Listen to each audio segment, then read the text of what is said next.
Assalamu alaikum. In this video, how to make a circle specific size. Let's begin. Create a new layer. Click the shape, right click on your mouse, click ellipse tool. Use fill or not fill as you wish. I use fill, color white. Then double click anywhere. Type your fixed size. Example, I use this 500 pixels. Then now OK.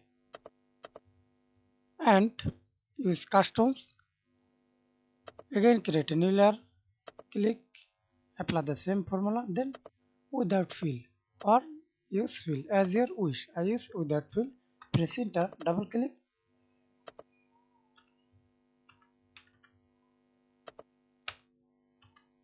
size should px.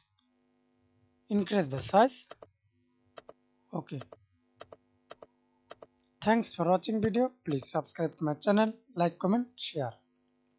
Press Ctrl T, increase the size. Thanks.